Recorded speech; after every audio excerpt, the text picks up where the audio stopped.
Hello welcome back to my new blog. आज चाहिँ म फेरि एउटा भ्लगको साथ उपस्थित भइसकेको छु। अनि आज चाहिँ म माथि बारीमा जाँदैछु, खेतमा जाँदैछु। अनि अहिले लगभग 10 बज्न लागिसक्यो। अनि आज चाहिँ जोताउनु पर्नेछ क्या, पानी लगाएर हिलो कुहाउनको लागि जोताउनु पर्नेछ। त्यही भएर आज चाहिँ म एक्लै जाँदैछु। बुवा पनि बिरामी हुनुहुन्छ अनि मम्मी पनि, अब मम्मीको त्यस्तो काम छैन नि त आज, त्यही भएर आज म मात्रै जाँदैछु। अनि बाटो कटिसकेर अहिले जङ्गलमा आइपुगेर भिडियो स्टार्ट गरेँ होइन। अनि अब एक्लै छु, रमाइलो हुन्छ नि त, त्यही भएर अब गर अनि पानी लगाउनु पर्नेछ। त्यसपछि म चुपचाप बस्छु, अरू त केही गर्दिनँ। पानी लगाइसकेपछि त त्यस्तो काम हुँदैन नि त। सो हेर्दै जाउँ, जङ्गल दामी छ होइन, सबैतिर यस्तो हरियो भइसकेको छ, पानी पर्दैछ अलिअलि, त्यही भएर। अनि तर कस्तो बारीहरू भिज्ने टाइपको पानी चाहिँ आएकै छैन क्या। अस्ति एकचोटि आएको थियो, त्यो सुकिसक्यो। अनि अब अहिले चाहिँ हल्का मात्रै पानी पर्दैछ, त्यही भएर पानी लगाएरै जोताउनु पर्छ जस्तो अवस्था छ। तर घाँस काट्दै हुनुहुन्छ, बाइक साइक लगाएर पार्किङ गरेर होइन। आज चाहिँ म मेरो बुलेटमा छु होइन। बुलेट फेरि कस्तो कराउँछ भने त्यो बुटुट गरेर कराउँदैन क्या, स्याराङ गर्दै मात्रै कराउँछ। गाह्रो छ नि। मलाई कसैले एउटा बुलेट किनिदेऊ न यार, यो खालको बुलेट होइन, अलिक राम्रै भयो हुन्छ। त्यस्तै छ। कस्तो पानी नै परेको छैन क्या त्यस्तो मजाले। अनि त्यही भएर पानी लगाउनु पर्नेछ गर। अनि ट्र्याक्टर बोलाएर जोताउनु पर्नेछ होइन। पानी पर्दै भए कस्तो राम्रो हुन्थ्यो र, किनभने पकेटमा पैसा जाँदैन थियो नि त। त्यो पानीमा 2-3 हजार जान्छ, त्यसपछि फेरि ट्र्याक्टरमा 3-4 हजार जान्छ। गर्दा त खेती त नगर्ने फाइदा जस्तो क्या होइन। बरु 3-4 हजार अब त्यो एक बाली गर्दा त लगभग डरै सकिन्छ नि त पैसा। गाह्रो छ। आया आज चाहिँ मौसम चाहिँ शीतल छ, पानी पर्छ जस्तै छ, तर पर्न चाहिँ सकेको छैन। मेरो आवाज कत्रो सुनिँदैछ। अस्तिको भ्लगमा पनि आवाज सानो भएछ, मैले नबढाइ त्यत्तिकै हालिदिएको थिएँ। अनि यसमा चाहिँ मजाले मिलाएर हाल्नुपर्नेछ। अनि अस्ति त्यस्तो धेरै समयपछि बनाएको थिएँ नि त भ्लग, अनि त्यस्तो केही बोल्नै अप्ठ्यारो लाग्यो क्या। अनि बोल्ने कुराहरू पनि धेरै भएन। अनि त्यतिकै छोटो भिडियो हालिदिएको थिएँ होइन, क्लिपहरू एउटा 1-2वटा जोडेर मात्रै। यो चाहिँ अलिकति लामो हुन्छ कि त होइन, हेर्दै जाउँ। अनि तपाईँहरूको के छ खबर, कस्तो छ, सन्चै हुनुहुन्छ हुनुहुन्न होइन। तपाईँहरूको ठाउँतिर कतिको पानी पर्दैछ त्यो पनि यसो कमेन्टमा भन्दै त हुन्थ्यो। गाह्रो छ मलाई।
यसो भिडियो बनाउन बसेको थिएँ। यसले त के हो राजा तिमी साइकल लडाइदिएको हो? यस्तो नगर्थ्यौ न यार, म जस्तो मान्छेको साइकल लडाइदिन्छ। अलिकति दया त गर न।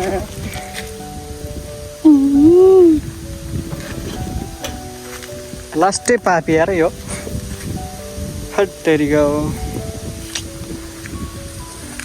यहाँ छन् फेरि दुईटा। पक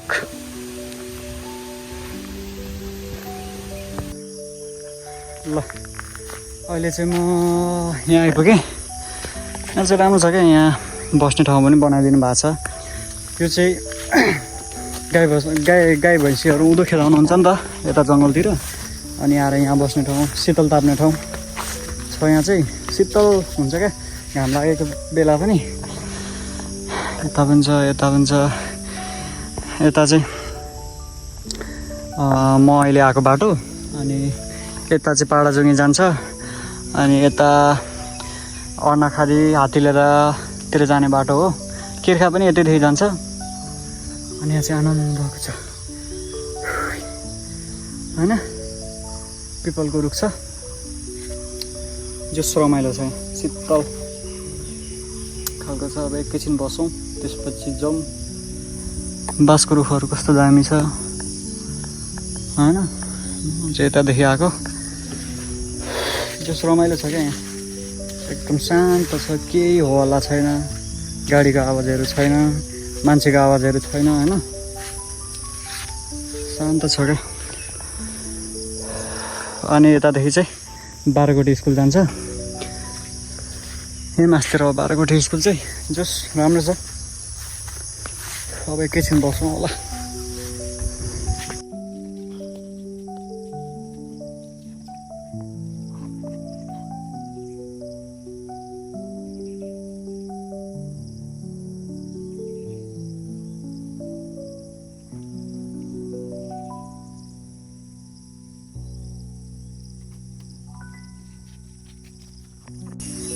ल म चाहिँ लागेँ अब बारीमा। मेरो बुलेट यहाँ छ। यो बुलेटले नि मेरो लागि दुःख गर्दैछ क्या, दुःख गर्दैछ मेरो बुलेटले।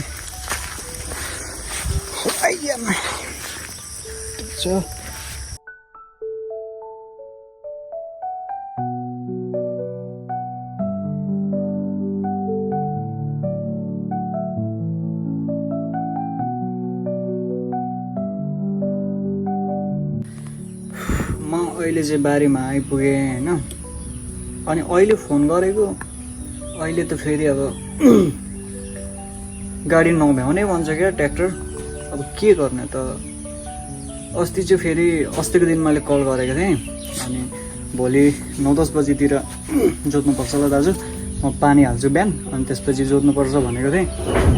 हुन्छ भनेको थियो क्या ट्र्याक्टर साउजीले। अनि अब फेरि अहिले त आज भ्याउँदैन भाइ, भोलि 10-12 बजीतिर जोतौँ न भन्छन्। अनि अब कस्तो तनाव पो। आज गरेको गरे हुन्थ्यो क्या। अब ढिलो पनि भइसक्यो ढिलो कुहाउनको लागि। अनि कस्तो फेरि अब घर जानुपर्ने भयो। यही यो बेलामा चाहिँ यस्तै हो क्या, ट्र्याक्टरहरू भ्याइ नभ्याइ हुन्छ। अनि धन्न पानी चाहिँ लागेन, किनभने अब एकचोटि सोधेर मात्रै, फिक्स गरेर मात्रै पानी लाम न त भनेर कल गरेको थिएँ। अहिले नभ्याउने अरे क्या। अब जान्छु फेरि, के गर्ने त।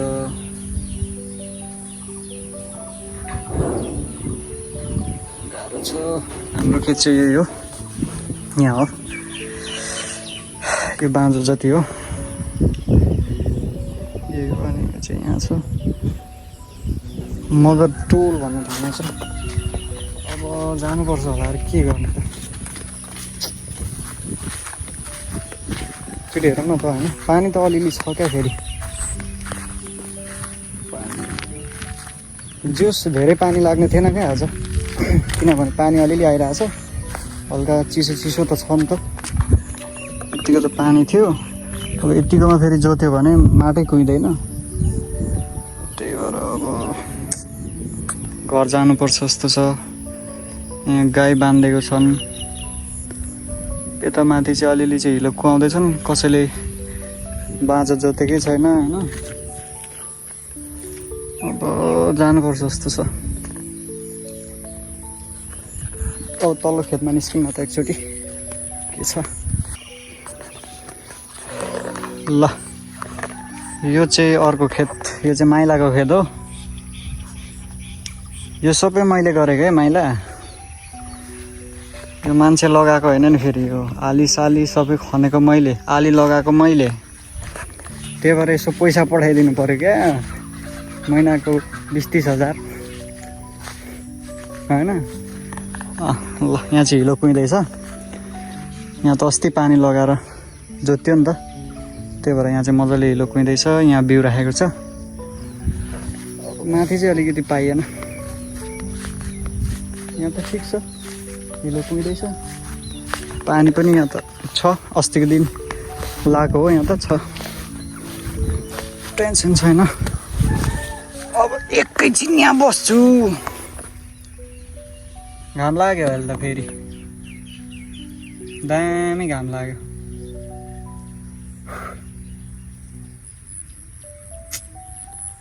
यसलाई पनि आथा कमिला, यसलाई पनि आलीहरू लाउनु पर्ने छ यता होइन, यता लाउनु पर्ने छ। यता पल्लोपट्टि त लगभग लगाइसकेको छ, अलिअलि मात्रै छ। ठिक छ। अब यहाँ एकछिन निस्किन्छु हजुरआमाहरूकोमा, त्यसपछि म जान्छु। अब यस्तै भयो। आज के गरेर अलिक लामो भ्लग बनाउने त भन्ने सोचाइ छ क्या। अब यहाँ यसो काम गरेको देखाम भने काम पनि चौपट भइहाल्यो होइन। आज घर सरसफाइ हान्नुपर्छ होला है, किनभने घर सरसफाइ नगरिकन धेरै भयो। सो त्यस्तै छ। अब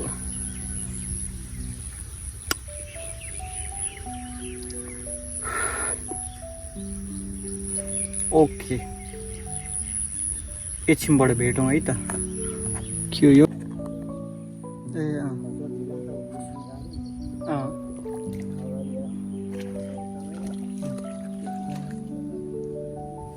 कस्तो मजाले चट काट्नु भएछ नि त, यता कस्तो मजाले मिलाउनु भएछ नि।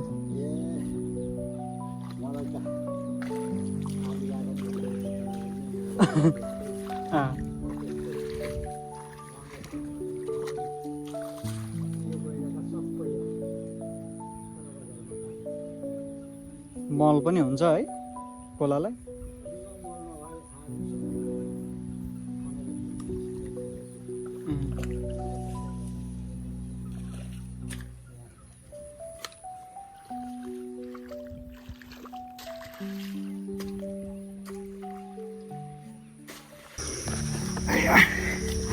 म त फेरि यहाँ आएर बसेँ यार, शीतल छ नि त। अहिले त घाम लाग्यो होइन, घाम लागेको छ। अनि अब शीतलमा आएर एकछिन बसेको।